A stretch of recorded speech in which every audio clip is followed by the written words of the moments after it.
आज दुनिया को एक गांव के रूप में समझा जा रहा है। जैसे गांव स्तर पर बनने वाले नियम कानून या लिए जाने वाले निर्णय हर किसी ग्रामीण के जीवन को प्रभावित करते हैं,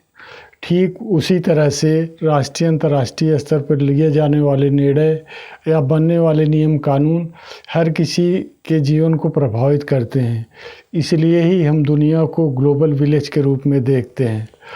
इन निर्णयों और घटनाओं का अध्ययन करने का हम प्रयास करते हैं। इसलिए ही हम राष्ट्रीय और अंतर्राष्ट्रीय स्तर पर बनने वाले नियम कानून, घटित होने वाली घटनाएं या मुद्दों का स्थानीय स्तर पर पड़ने वाले प्रभावों के बारे में अध्ययन करने का प्रयास करते हैं। इसी व्यवस्था के तहत आज हम दिल्ली में हुए G20 शिखर सम्मेलन के दौरान की गई घोषणाओं, जिसे हम दिल्ली डिक्लेरेशन के नाम से जानते हैं, उसके निर्णयों और उस दौरान उठे मुद्दों का स्थानीय स्तर पर क्या प्रभाव पड़ता है, इस संबंध में बात करेंगे गोरखपुर विश्वविद्यालय के राजनीति विज्ञान विभाग के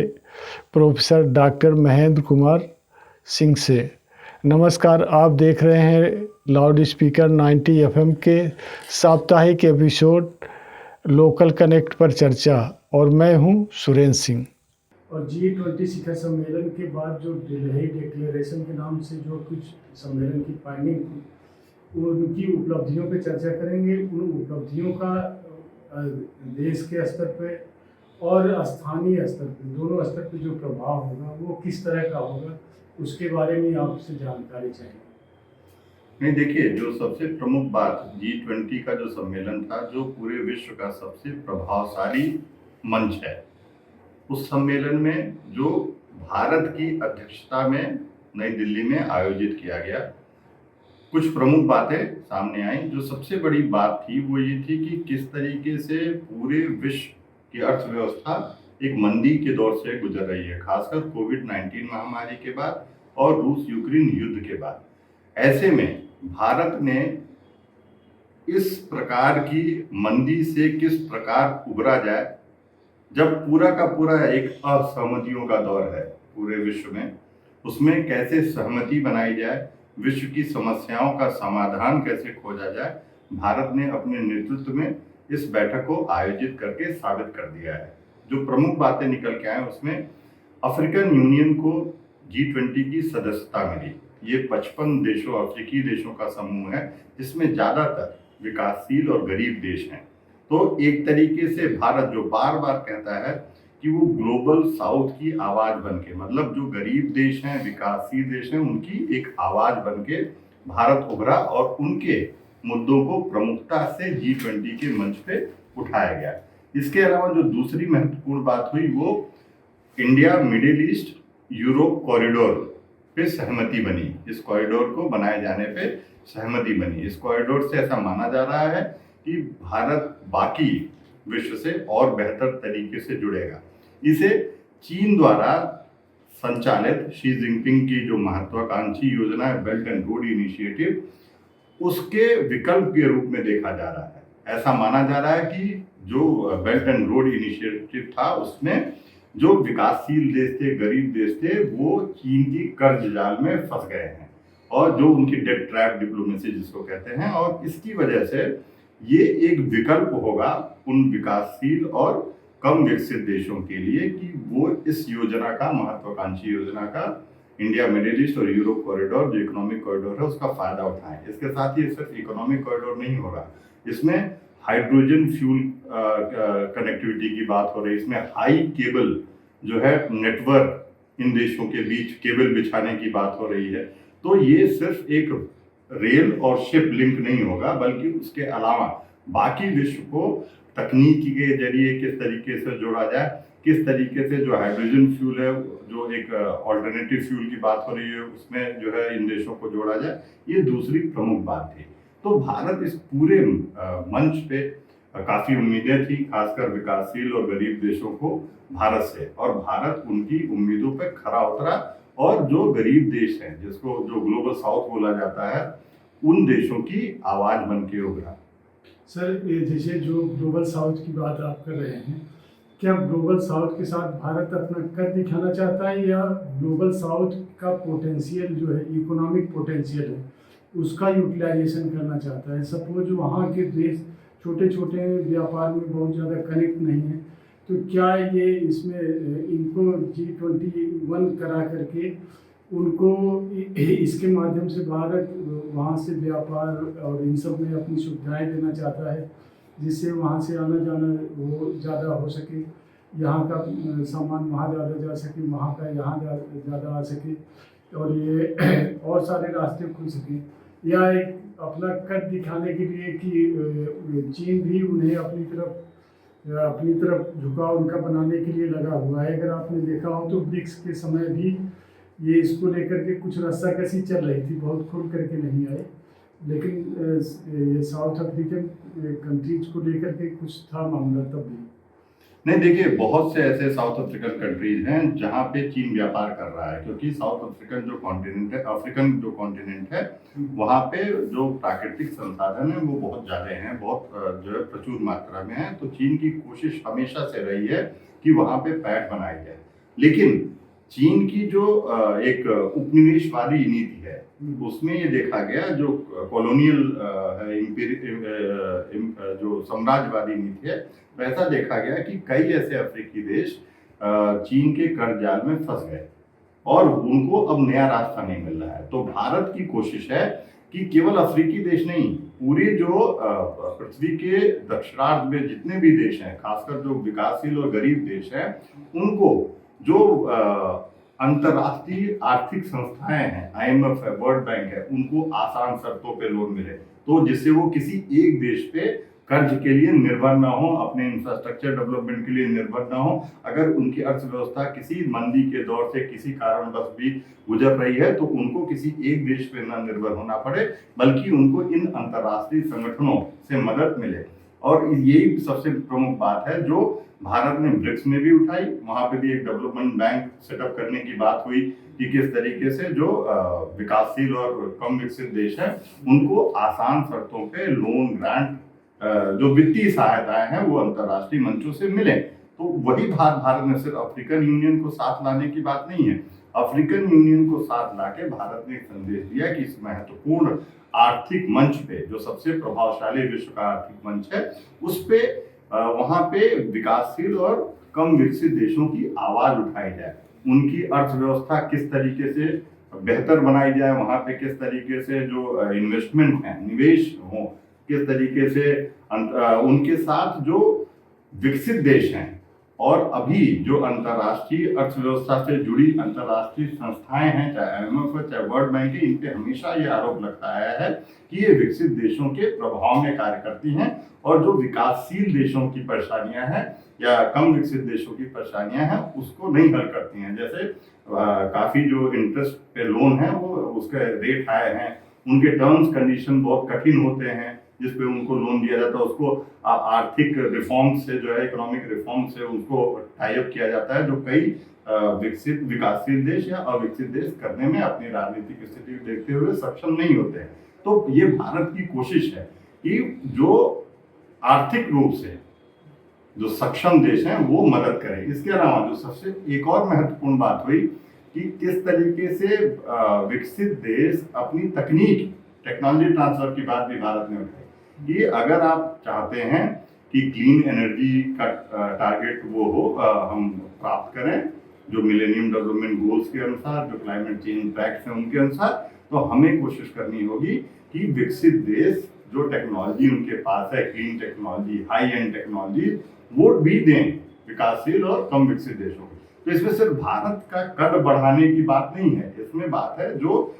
मुद्दे हैं विकासशील और कम विकसित देशों के समक्ष, जो उनकी विकास दर को आगे बढ़ाने में, उनकी अर्थव्यवस्था को आगे बढ़ाने में जो रोड़ा है, उन रोड़ों को कैसे दूर किया जाए और किस प्रकार से पूरा विश्व एक समुदाय के रूप में उनको साथ लेके चले। और इसीलिए हमने बात की one earth, one family, one future. तो वन फैमिली, इंक्लूसिव फैमिली की बात की हमने, समावेशी वैश्विक व्यवस्था की बात की। उसमें ये नहीं है कि उस व्यवस्था में सिर्फ जो ताकतवर और जो है विशाल अर्थव्यवस्था वाले विकसित देश हैं उन्हीं का प्रभाव हो, बल्कि ये व्यवस्था एक समावेशी होनी चाहिए। तो भारत ने समावेशी वैश्विक व्यवस्था की बात की। सर, अभी कुछ दिन पहले जो इनकी श्रीलंका की अर्थव्यवस्था गड़बड़ाई थी, या कुछ बार बार बीच में दिक्कतें आई थी। पाकिस्तान की अर्थव्यवस्था अभी पाकिस्तान की इसलिए बात नहीं कर सकते, पाकिस्तान के लिए भारत कोई मदद नहीं कर रहा है, लेकिन ये पाकिस्तान का कभी एक हिस्सा रहा करता था वो बांग्लादेश। बांग्लादेश की भी अर्थव्यवस्था जब जब गड़बड़ाई है तो भारत ने सहयोग किया है। तो ये सहयोग का कुछ रिटर्न भारत को भी मिलता है, क्यों एक तरफा ही करता है? नहीं, देखिए निश्चित रूप से भारत हमेशा चाहता है कि पड़ोसी देशों के साथ एक बेहतर संबंध रहे। जो नेबरहुड फर्स्ट पॉलिसी है हमारे सरकार की, कि पहले हम अपने जो पड़ोसी देश हैं, क्योंकि आप जो है सब कुछ बदल सकते हैं, लेकिन अगर हम जियो स्ट्रेटेजी जियो पॉलिटिक्स की बात करें, आप अपना पड़ोसी नहीं बदल सकते। तो भारत की हमेशा से कोशिश रही है कि वो अपने पड़ोसी देशों के साथ बेहतर मैत्रीपूर्ण संबंध रखे। लेकिन जिन दो देशों की बात की, चाहे श्रीलंका चाहे बांग्लादेश की, वहां पे जो आर्थिक स्थिति खराब हुई उसके पीछे भी कहीं न कहीं चीन की महत्वपूर्ण भूमिका है। चाहे अगर आप देखिए हम्बनटोटा जो पोर्ट है, बंदरगाह है वहां पे, या आप बांग्लादेश में देखिए वहां पे भी जो चाइना पाकिस्तान इकोनॉमिक कॉरिडोर है, वो भी BRI का ही प्रोजेक्ट है। तो निश्चित रूप से चीन कोशिश कर रहा है कि अपनी आर्थिक शक्ति से गिरने की। China Pakistan economic corridor Bangladesh में नहीं, बांग्लादेश नहीं, मैं कह रहा हूँ BRI belt and road initiative का एक हिस्सा है। बेल्ट एंड रोड इनिशिएटिव का एक हिस्सा है जो जिसको बांग्लादेश ने साइन किया है, और वहां पे भी ये दिक्कतें आ रही हैं। इसी तरीके से पाकिस्तान में जो बिजली के बिल बढ़ गए, बलूचिस्तान में जो चाइनीज कंपनी वहां के, चीन किस तरीके से घेरता है, किस तरीके से पहले किसी ऐसे कम विकसित देश में वहाँ के जो है जो रूलिंग एलिट है उनको प्रभाव में लाता है, फिर उसके बाद जो है वो एक दिखाता है शब्दबाग कि आपके यहाँ इतना विकास हो जाएगा जिससे आपको जनता जो है में आपकी लोकप्रियता बढ़ जाएगी। तो ये जो उनकी स्ट्रैटेजी है, इससे सभी को मुझे लगता है कि सबसे ज्यादा जो है मूर्खतापूर्ण कदम होगा। मैं बहुत जिम्मेदारी से इस शब्द का प्रयोग कर रहा हूँ, अगर Nepal belt and road initiative का हिस्सा बनता है, जबकि उसको मिलेनियम चैलेंज कॉर्पोरेशन से अमेरिका भी उसको इंफ्रास्ट्रक्चर प्रोजेक्ट्स के लिए पैसा देने के लिए तैयार है। लेकिन मुझे जो लगता है, जो कंडीशन श्रीलंका के साथ आई, जो कंडीशन बांग्लादेश के साथ आई, और भारत ने साथ दिया और उनको उन बुरी स्थितियों से निकाला, तो कहीं ऐसा नहीं लगता है नेपाल जो उन स्थितियों को ऑब्जर्व कर रहा और एक बार फायदा लेकर के फिर बुरी स्थिति आए या अच्छी स्थिति आए, बाद में फिर लगे कि भारत तो आएगा ही, बचाएगा ही। देखिए, नेपाल एक संप्रभु राष्ट्र है, उसको कोई भी निर्णय लेने की स्वतंत्रता है। वो कोई भी निर्णय, वहाँ के जो शासक वर्ग है वर्तमान में, वो कोई भी निर्णय ले सकता है। लेकिन सिर्फ श्रीलंका और जो है बांग्लादेश की बात नहीं है, 40 से ज्यादा ऐसे देश हैं जो चीन के कर्जाल में फंस गए हैं। और कोविड के बाद इस समय चीन की अर्थव्यवस्था जितने बुरे दौर से गुजर रही है, 3.5% ग्रोथ रेट है चीन की, जो पिछले करीब 4 दशक तक 10% थी। तो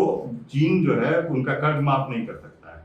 तो आपको कहीं न कहीं चीन उनको कोई बेल आउट पैकेज अभी तक नहीं दे पाया है कि इस कर्ज जाल से आप बाहर कैसे निकलें। इसीलिए बार बार हर अंतर्राष्ट्रीय मंच पे बात हो रही है कि किस तरीके से ऐसी योजनाएं बनाई जाएं जो चीन के विरुद्ध एक विकल्प दे सके, जिससे ये जो विकासशील देश हैं, कम विकसित गरीब देश हैं, वो उसके कर्ज जाल में, उसके लोक लुभावने जो प्रॉमिसेज हैं उसमें ना फंसे। अच्छा सर, अब मूल विषय जो है, जो लोकल कनेक्ट मैंने अपने एपिसोड का नाम रखा है, अब इस पे आने के लिए आपसे कहेंगे कि जो 2 चीज़ें, एक तो जो कॉरिडोर बना है और दूसरा जो साउथ अफ्रीकन यूनियन को उसमें जोड़ा गया है, तो इससे क्या प्रभाव, मैंने हमें भविष्य में अगर एक गोरखपुरी ऑब्जर्व करना चाहे, कल को कोई सामान अगर उसका एक्सपोर्ट होने में सुविधा मिल रही, किसी फल का या किसी सामान का दाम कम हो रहा है, इस नज़रिए से एक बार देख करके बताएं कि क्या कुछ ऐसा प्रभाव आसपास के वातावरण में दिखाई देगा या आसपास के क्षेत्रों में ऐसा कुछ दिखने वाला है। इसके देखिए, अभी ये कहना बहुत मुश्किल है, जैसे कुछ, क्योंकि अभी तो समझौते हुए हैं, अभी समझौते में है। अभी अफ्रीकन यूनियन जो है G20 में आया है। भारत के वैसे तमाम ऐसे अफ्रीकी देश हैं जिनसे पहले से ही बहुत बेहतर संबंध है। तो इन कॉरिडोर अभी जो है एग्रीमेंट हुआ है वो कब जमीन स्तर पे उतरेगा, लेकिन निश्चित रूप से अगर कनेक्टिविटी पूरे विश्व की बढ़ेगी, ट्रेड कनेक्टिविटी हो या जो है डिजिटल कनेक्टिविटी हो, तो उससे सभी को फायदा होगा, चाहे वो गोरखपुर हो चाहे वो कोई अन्य शहर हो। अच्छा, एक दूसरा अध्ययन आपकी बात से जैसे आप बता रहे हैं हाइड्रोजन एनर्जी और दूसरी एनर्जी, और इसमें सोलर एनर्जी में भारत ने काफ़ी कुछ अच्छा कर भी लिया है, तो क्या इसमें भविष्य में कुछ भारत को मार्जिन मिल सकती है? नहीं, देखिए एक सबसे महत्वपूर्ण जो एक और समझौता हुआ बायोफ्यूल अलायंस G20 में, जी जी। वो सबसे महत्वपूर्ण समझौता हुआ और सबसे ज्यादा ध्यान देने वाली बात है कि सऊदी अरेबिया और यूएई जो फॉसिल फ्यूल के सबसे ज्यादा बड़े निर्याता हैं, वो भी इस एग्रीमेंट में शामिल हुए। ऐसा लग रहा था कि जो है, इसीलिए मैंने कहा कि जब असहमतियों का दौर है उसमें भारत ने सहमति बनाने की कोशिश की, समाधान देने की कोशिश की, क्योंकि जो फॉसिल फ्यूल है, फॉसिल फ्यूल के विरुद्ध है अगर हम देखें बायोफ्यूल, लेकिन उनको ये लगता है कि उनकी अगर पूरे विश्व की अर्थव्यवस्था ग्रो करेगी तो कभी भी फॉसिल फ्यूल, बायोफ्यूल आने के बाद भी फॉसिल फ्यूल की डिमांड कम नहीं होगी। तो अच्छा सर, एक चीज मेरे दिमाग से मिस हो रहा था लेकिन बार बार आपकी उससे थ्रू आ रहा था, असहमतियों का दौर आप बार बार कह रहे थे, और जब ये दिल्ली डिक्लेरेशन क्लियर होने वाला था तब तक ये सारे चैनल से लेकर के सारे जो भी आउटपुट निकल के आ रहा था, ये लग नहीं रहा था कि कुछ डिक्लेरेशन जैसा आएगा, ये यूक्रेन और रूस के उभार की वजह से। इस बीच कैसे इन्होंने सारे सब लोगों को मिला है और एक मंच पे लाने के लिए, शब्दों के चयन के लिए इन सब में क्या कारीगरी की गई जिससे सहमति बन? नहीं, देखिए निश्चित रूप से और सबको, और सबसे फाइंडिंग भी जो अभी तक की G20 फाइंडिंग है उसमें जितना बड़ा दिल्ली डिक्लेरेशन में जितने पॉइंट आए, इतना बड़ा इतनी बड़ी सहमति अभी तक नहीं बनी है। हाँ, इसीलिए मैं बार बार कह रहा था कि देखिए भारत ने बहुत ही कुशलता पूर्वक जिसे हमारी कूटनीति की बहुत बड़ी सफलता है, और कि हमने G20 जिसमें 2 वर्सेस 18 का डिवीजन था, केवल 2 देश चीन और रूस एक तरफ थे, बाकी 18 देश यूक्रेन युद्ध की वजह से रूस के खिलाफ खड़े थे। ऐसे डिवीजन में, और तब जब चीन के राष्ट्रपति शी जिनपिंग नहीं आए, रूस के राष्ट्रपति व्लादिमीर पुतिन नहीं आए दिल्ली विभिन्न कारणों से, उसके बाद भी उनके प्रतिनिधि आए, रूस की तरफ से सर्गेई लाव्रोव उनके विदेश मंत्री आए, और जो है वहां से चाइनीज प्राइम मिनिस्टर आए, उसके बाद भी भारत ने एक साझा घोषणा पत्र निकालने में G20 की सफलता हासिल की। भारत ने अपनी अध्यक्षता में, ये अपने आप में बहुत बड़ी जीत है। और आर्थिक प्रभाव है, खासकर फूड सिक्योरिटी पे, एनर्जी सिक्योरिटी पे, उस पर हम बातचीत करेंगे, और इसके लिए सारे देश तैयार हो गए, जबकि बाली में 1 साल पहले साझा घोषणा पत्र नहीं हो पाया था इसी रूस यूक्रेन युद्ध की वजह से। तो निश्चित रूप से भारत ने जिस तरीके से सभी, और जो ये जैसा मैंने कहा कि सबसे प्रभावशाली आर्थिक मंच है पूरे विश्व का, वहां पे इस तरीके से सहमति बनाना, और इतनी बड़ी समस्या जिससे आज पूरी विश्व की अर्थव्यवस्था प्रभावित है, रूस यूक्रेन युद्ध, उस पे सहमति बनाना, समाधान देना, ये अपने आप में भारत जो है दिखाता है कि किस तरीके से भारत जो है वैश्विक मंच पे नेतृत्वकर्ता के रूप में अपनी स्थिति बना चुका है, अगर हम वैश्विक राजनीति की बात करें, अंतर्राष्ट्रीय राजनीति की बात करें। सर, G20 की एक फाइंडिंग सबसे महत्वपूर्ण आपके लिए आंसर क्या हो सकती है? मुझे जो सबसे महत्वपूर्ण लगता है वो India middle east Europe corridor, और ये जो दिल्ली डिक्लेरेशन के बाद भी अमेरिकन डेलीगेशन रहा, और उसने सेल पर जो पहले से चल रही थी ये क्या प्राइस वार कह सकते हैं और टैक्स वार कर रहे थे, तो उस पर जो सहमति बनी वो भारत के पक्ष में विरोध में कैसा? नहीं, देखिए वो द्विपक्षीय संबंधों की बातचीत थी, उसको इस मल्टीलेटरल फोरम से कोई लेना देना नहीं था, उसका G20 से कोई लेना। भारत और अमेरिका के बीच पहले भी G20 की औपचारिक शुरुआत के पहले ही अमेरिकी राष्ट्रपति यहाँ आ गए और हमारी द्विपक्षीय बातचीत हुई थी G20 औपचारिक रूप से शुरू होने के पहले भी, और उसमें तमाम मुद्दों पे सहमति बनी, सिर्फ सेव के मुद्दे पे नहीं, तमाम मुद्दों पे जिस पे टेक्नोलॉजी ट्रांसफर की बात हो रही थी, डिफेंस एग्रीमेंट्स की बात हुई, तो ये द्विपक्षीय मुद्दे हैं और हर एक देश ये कोशिश करता है कि जो संबंधों से किसके राष्ट्रीय हित को ज्यादा फायदा हो सकता है। तो ये निश्चित रूप से ये बात उठाई गई कि सेब के पे जो अमेरिकन जो एप्पल्स हैं उस पर टैरिफ कम किया गया, तो निश्चित रूप से ये सोच समझ के ये निर्णय भारत सरकार ने लिया और उसका फायदा हमें कहीं और मिलेगा। हम सीधे उसको ऐसे नहीं दे सकते कि इससे हमारे जो सेब के पैदा करने वाले किसान हैं प्रभावित होंगे। धन्यवाद सर, आपने बहुत कीमती समय भी दिया और आप श्रोताओं के लिए बहुत बहुत नमस्कार। आप देख रहे थे लाउड स्पीकर 90 FM।